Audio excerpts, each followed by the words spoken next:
Hello, I'm Victoria Derbyshire. I'm a journalist and a broadcaster. Thanks a lot for doing this, Victoria. Very much appreciated. So, what attracted you to journalism in the first place? Why did you become a journalist? I think I was attracted to journalism because since the age of 9, I had written a diary. And so every day I would write facts about the day. And there was something very pleasing to me about recording what was going on. And obviously, you know, when I was 9, 10, 11, it was, you know, what I wore to a friend's party and which boys I fancied. As I got older, I would be recording events that were happening in the news. I got to uni, wrote for the university newspaper, and thought, I don't think I'm very good at writing. Is there another way I can do journalism? I'd never heard of broadcast journalism, to be honest. And then I started doing some voluntary work for Toxteth Community Radio Station, which was down the road from where I was at uni. And yeah, and then just went from there. So, where was your first official job? My first official job was at commercial radio in Birmingham called BRMB. I was a reporter. I used to drive to work every morning in the centre of Birmingham, absolutely shitting it because I would be so nervous about what stories I would be sent out on. In commercial radio in those days, they had barely any staff, certainly compared to BBC local radio back then. So I would get to do massive stories, even though I was an absolute rookie. But it was a brilliant news patch, and I got so much experience and so much support and guidance from the staff at BRMB. So, what do you think drives you? You're known for being quite a forthright interviewer, because, as you say, you were a bit apprehensive on big stories. Obviously, as I've had more practice and I've learnt more, I've become more confident. But I think I've always had a boldness, if I can put it like that, maybe a fearlessness in me as I was growing up, certainly. And so I think that has led me to a point where I'm really not afraid or bothered about asking really difficult questions of people. And that stood you in good stead, given some of the people you've interviewed. Who have you found most intimidating? I mean, I remember when I was at 5 Live and I interviewed Tony Blair, who was the then Prime Minister, for an hour. And obviously I'd done so much prep, it was untrue. But when he walked into the studio, there was this presence because he's the Prime Minister. So that, you know, obviously I was nervous. I don't think I was intimidated, but I was nervous. But once you get going, you know, you get into your stride. I've done big outside broadcasts with audiences of 200 people where you might have 5 candidates who want to be the next leader of a particular political party.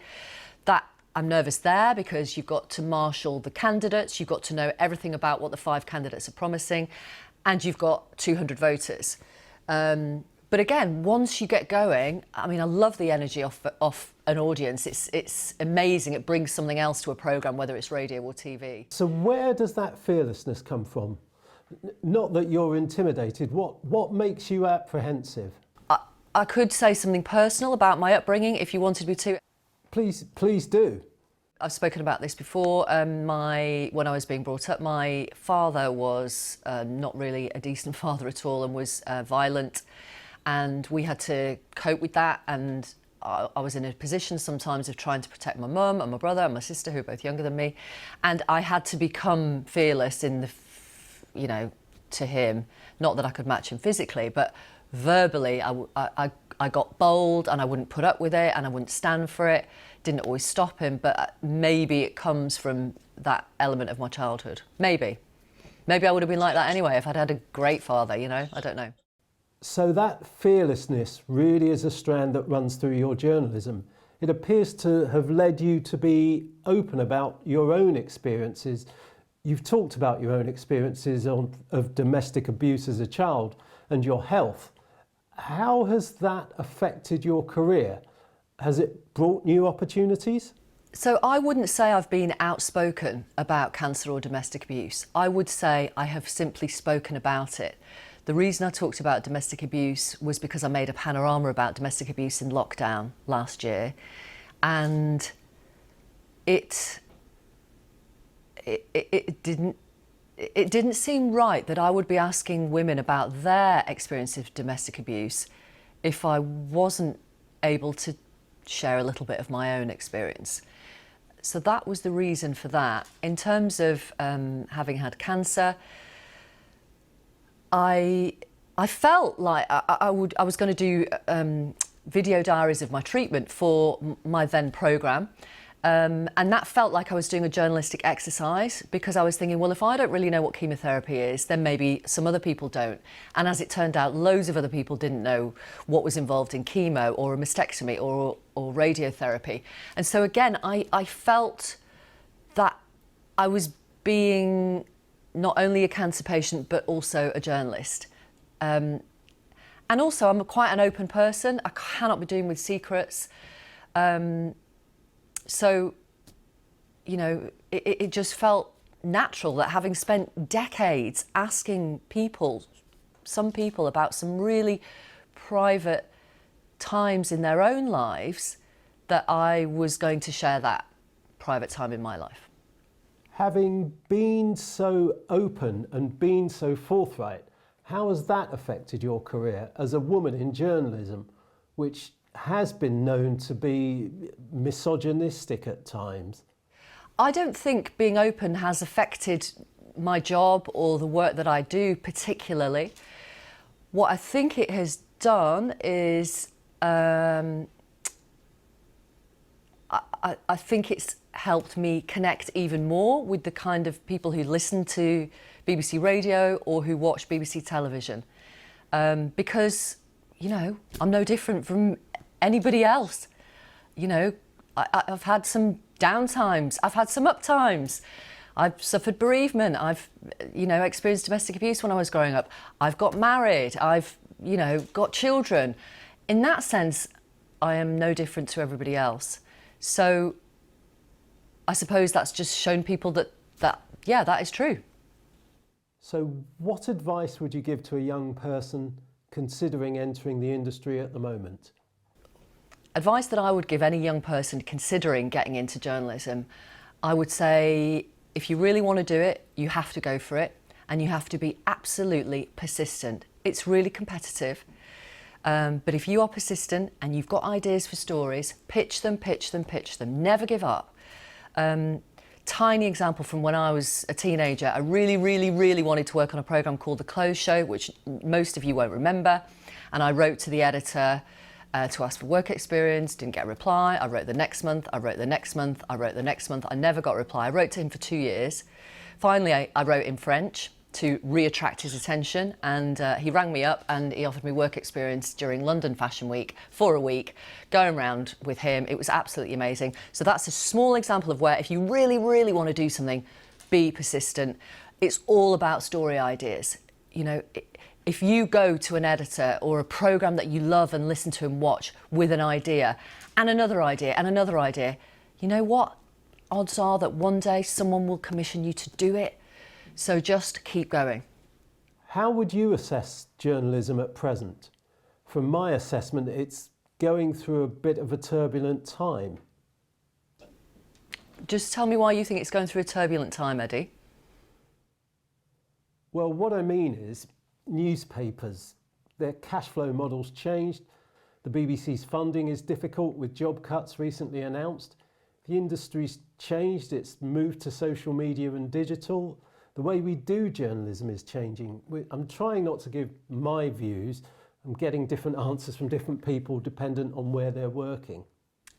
Journalism is going through challenging times at the moment. So obviously the BBC has made loads of cuts. Newspapers are seeing their readership, their traditional readership of the actual newspaper decline, which is why websites, social media are the king at the moment. However, yes, there are challenging times, but where are you going to go to get people who are holding the powers that be to account? It's journalists at the BBC. It's journalists who work for some newspapers and some websites.